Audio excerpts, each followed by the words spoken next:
Welcome to the podcast, which is all about the world of direct response. Are we on the air? I'm your host, Sean Wilsey, and for over 30 years, I've hosted shows on cable shopping networks. And now I want to be your guide into this world as we look at the ever-changing nature of these industries. And that last line, ever-changing nature, is the focus of this show. We've had a lot of guests this season. We have a lot more coming up, by the way. This is just a quick little, kind of an in the news. Remember when they used to do those on Saturday morning, in the news? Kind of an in the news segment, and just kind of go over some things because there's a lot of it. And so we'll just kind of recap what's been happening in the world of the industry. The first thing I want to do, because obviously QVC, HSN, that's the big news as of the date of this recording here. When they announced, and some people were really surprised when this was announced. Again, today we're recording this March 31st. Hard to believe. And last week they had announced the layoffs. Let me just read the story for those that don't know what I am talking about. QVC Group, again, QVC Group is what used to be referred to as Qurate, the parent company, the company that owns QVC and HSN. QVC Group lays off 900 employees, plans, this is the headline, quote, live social shopping, unquote, as part of, quote, turnaround, unquote. The QVC Group, which owns shopping channels QVC and HSN, wants to expand beyond its linear cable and satellite TV channels to dominate TikTok, Facebook, Netflix, YouTube, and other streaming platforms. Let me pause right there for a second. One of these things is not like the other. Let me read that again. Wants to expand beyond its linear cable and satellite TV channels to dominate TikTok, Facebook, Netflix, YouTube, and other streaming platforms. Now, that's the first time I have heard the word Netflix thrown into the mix. So that's interesting. Either this reporter doesn't know what the hell they're talking about, or QVC has something up their sleeves that they haven't really been talking about either. And actually, well, here, let me go through more of this, because, again, before we get to that, the important part of this is the QVC Group, which runs QVC and HSN, is laying off about 900 employees as part of its plan to consolidate and become a bigger player on social media and the streaming platforms. They announced on Thursday, this would have been the Thursday prior to today, March 31st, and posted the news on its investor relations website. The layoffs represent about 5% of the staff. And again, a lot of people were surprised. We had discussed earlier, and they announced months ago, they were going to be shuttering the St. Petersburg campus of Home Shopping Network, and so I guess I'm not terribly surprised. I mean, I'm heartbroken that this is happening to 900 people, and we'll more specifically talk about St. Pete in just a moment. But again, you can't close a campus without, unfortunately, this happening, and it's, like I said, it's heartbreaking that this is happening. But it is a sign of the times, and it's just the nature of what... gosh, again, not to be negative, Ned, but we might be seeing more of down the road. So it's, and I'm trying to put a positive spin on this. Again, a lot of the roles, TV shopping is an interesting beast. There are some jobs that are specifically TV shopping related, and there is no other real venue for that. TV shopping host. What else can you really do with that talent to talk endlessly about something and sell it? It's pretty niche. Doesn't necessarily transform into the world of TV news anchor, for instance. It's kind of niche. A lot of the roles, thank goodness, are jobs where they can find something in another industry. If you're a fashion buyer, you're the person bringing in the fashion for the channel, which is seen on air, you can take that trade, that line, and go work for a retail outlet. You will, God willing, land somewhere with that. Some of the more niche jobs, it is going to be more difficult for these people to find work. And, we'll see what happens with the economy over the next year or so. And hopefully these people are going to be able to find something else. I will say this, and I hope internally they are doing something with helping people find jobs, because nowhere in anything that I've read has it said anything about, we're working diligently to help. Because after the fire at the warehouse, QVC was very good about helping people find work and find jobs. They were publicizing that. So I really hope internally that they're doing this, because I haven't read anything about this. Getting back to the news, some employees will remain with the company for several months to help support the transition of the HSN broadcast hub from its current home in St. Petersburg, Florida, to QVC headquarters in Westchester, Pennsylvania, according to the QVC Group. The HSN moved to QVC's headquarters as part of a restructuring begun in 2022, which has since included workforce reductions. At the end of 2024, the company had about 17,000 employees. The company's net revenue was down 4.8% from the previous year. Getting into CEO David Rollins commenting, a focus on growing sales on social media platforms, including TikTok, is part of a strategy announced by him in November to drive shopping online and create a, quote, live social shopping content engine, unquote. I love corporate speak, he says, tongue firmly implanted in cheek. I don't know what the hell that means. This step in the reorganization is, quote, part of our strategy to grow by becoming a live social shopping company. I feel like people have already done that. Oh, and by the way, soon their app, they shut that down with no announcement. The app I thought was kind of cool because it was like TikTok for shopping. It's gone. So that's forget about that. QVC has launched TikTok Shop in August and has seen more than 74,000 TikTok creators featuring QVC items in their posts. All right, now we're on to something. 74,000 TikTok creators featuring QVC items in their post. That's an interesting idea. Get those TikTokers that have millions of followers to showcase your items. Could be onto something. The company has QVC Plus and HSN Plus streaming channels, which incidentally, I am still confused. And if I'm confused, the average person has to be confused. On my Apple TV, there's a QVC Plus app. There is no HSN Plus app. So if you're an HSN viewer, you want HSN as your dominant content. There isn't one. You have to get the QVC Plus app to stream HSN. I hate to say it, but this again, with the shuttering of St. Pete, HSN's an afterthought for these guys. And I think it's inevitable. I hope they keep the distinct look and feel of HSN up. As I've said many times, I think HSN's doing QVC better than QVC is doing QVC these days. But I feel like the Grim Reaper's off in the distance for HSN. The company of the streaming channels, as well as the Big Dish channel on Roku, I don't have any idea what the hell that is, and is developing, okay, now listen to this, and is developing streaming products for platforms such as Netflix and Hulu. I'm really curious about that. You're not going to get the average person, non-QVC customer, and you can't grow your business without getting new customers, to download a QVC app. They are, however, on Netflix and on Hulu. So, that gets me interested. That makes me wonder, what do they have up their sleeves? This is the first I've read about this. They must be thinking something. Company said in the report, quote, we are fundamentally redefining who we are as a company and the role we play for our customers and in retail. We entered this next phase of our turnaround with rigor and excitement. Here is my concluding thought on all of this. And no one has ever been able to prove this theory wrong. People watch TV shopping, by and large, because they want to shop. You go to Dillard's or Macy's because you want to shop. You go to Target because you want to shop. Now, there's a social element to it. Sure. Get the family together, day out of shopping, great, little social thing. But by and large, you put on QVC or HSN because you want to shop. If I'm watching Netflix or Hulu, I want to be entertained. I'm not necessarily wanting to shop. Now, I'm the first to admit there have been times I'll be watching something on TV, and if I see an actor in a shirt I really like, I'll get out my Google app and, do the product search, take a picture, do the product search, and see if I can find that shirt. And, that I think is probably what the average person is going to do more than hunt out. And again, I don't know what QVC and HSN are planning with Netflix and Hulu, but the average person is probably not going to be hunting that out. And I could be wrong, but someone who's watching TV shopping is watching TV shopping because they want to shop.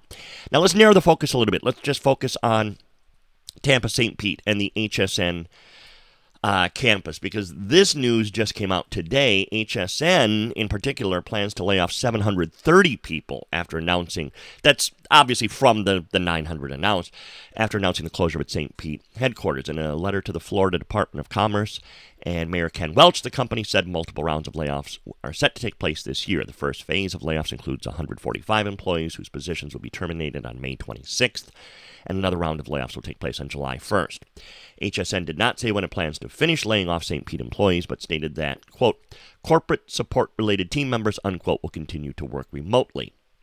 And again, just repeats, streaming's future, blah, blah, blah, blah, blah, blah. What I find interesting here is, again, just going back to the timeline, because I had heard that some of those layoffs were effective immediately. This is saying the first phase of layoffs, including 145 employees, whose positions will be terminated on May 26th. So that doesn't necessarily sound like immediate. Incidentally, the million-dollar question, let's just, the elephant in the room, the million-dollar question. What hosts are making the move? Now, I've only heard rumors, pretty good rumors, but again, I don't want to dwell on rumors, and I have a pretty good idea who's making the move and who isn't.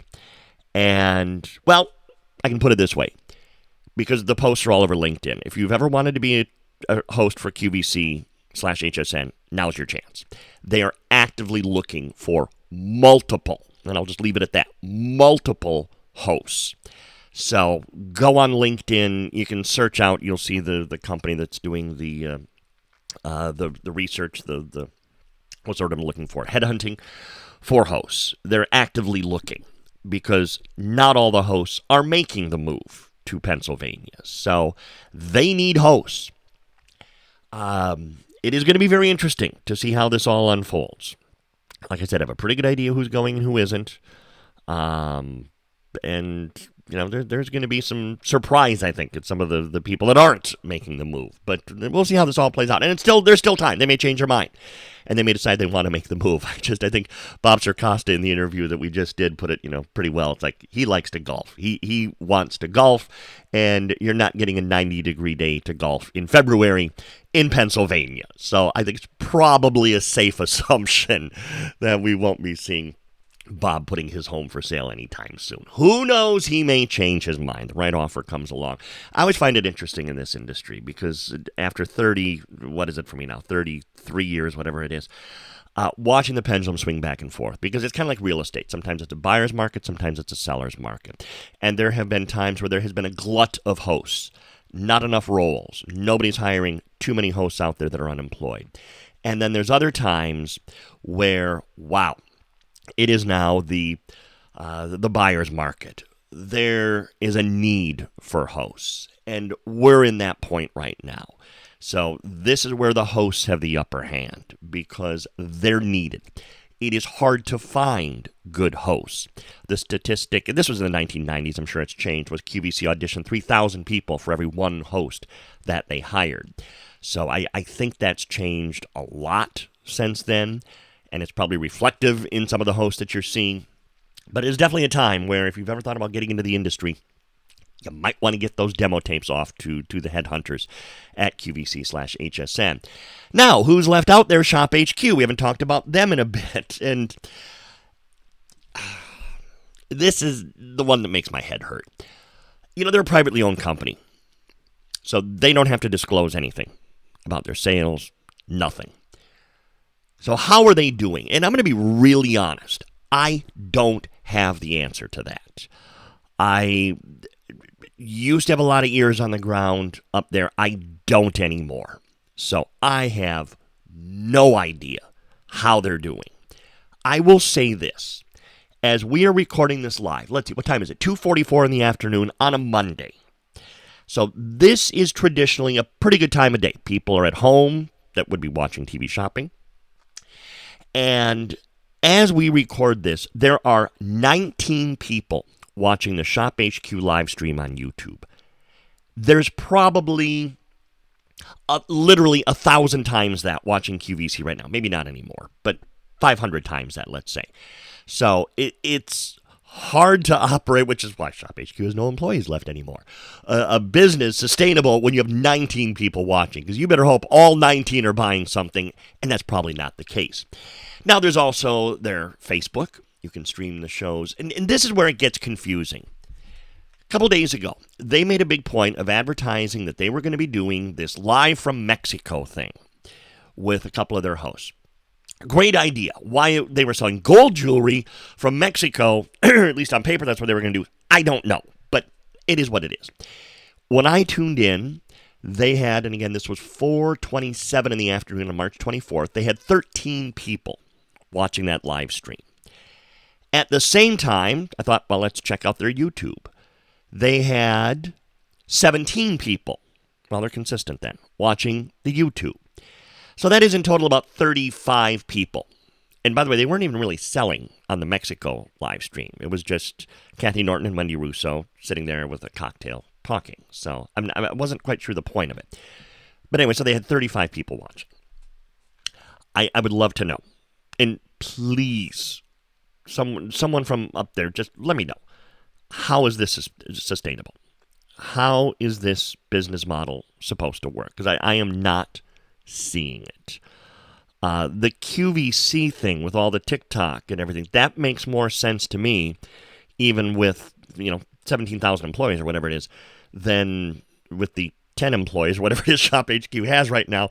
35 people are watching you through streaming. So I'm not quite sure how that one works. Let's see. Orson Welles, any idea? Yeah, no idea. Okay, and more news, and kind of obscure news, but sad news nonetheless. And let me get some audio queued up here.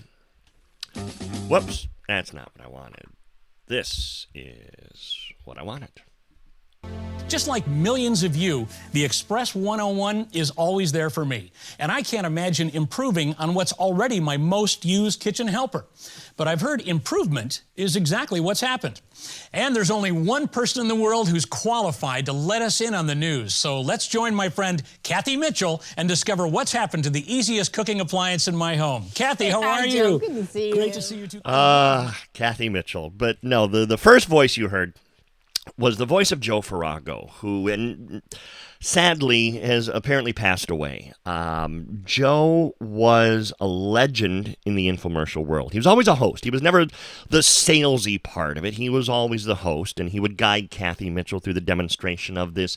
It's your basic run-of-the-mill little small sandwich maker, omelet maker, little grill plate thing. If you go back to the 1970s, Presto used to have the little hamburger maker. It's the evolution of that. But Joe Farago has apparently, and I say apparently because nothing has officially been announced, but there's enough sources who are saying that, yes, he has passed away. And he actually had a QVC connection because for a brief period in the early 1990s, he was a host on QVC, and that was before he got into, the world of infomercials, where he just exploded. And throughout the 1990s and even into the early 2000s, he was all over television, not just with Kathy Mitchell, but with Bissell Big Green Cleaning Machine, and just an endless number.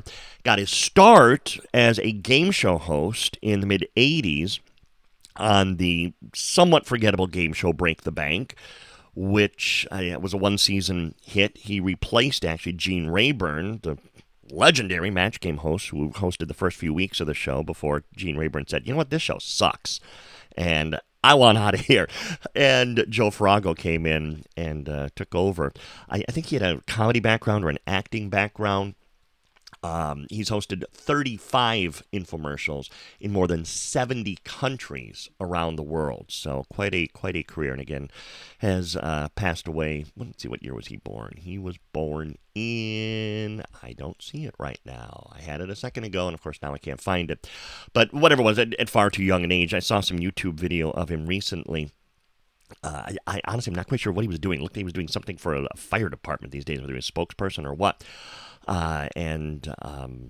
So total change of careers, I guess you might say. And that basically, that really is, that in a nutshell is the, as I say at the intro, your guide into this world as we look at the ever-changing nature of these industries. ShopHQ is changing right now. The changes for QVC and HSN, they are coming. They are in the works. And all we can do is just sit back and see how it all plays out, because get your popcorn popped, it is going to be a very interesting few months as we do indeed see an ever-changing nature of these industries. Please subscribe wherever you get your podcasts so you don't miss a show. Plus, you can listen to the archive of past shows. I hope you'll check me out on social media by searching my name, Sean Wilsey, and on Instagram at @swilsey. Thank you for downloading this edition of our We on the Air. Yes, I know, Travis. That's why we give such bargains. Copyright 2025, King Bobby Productions, all rights reserved.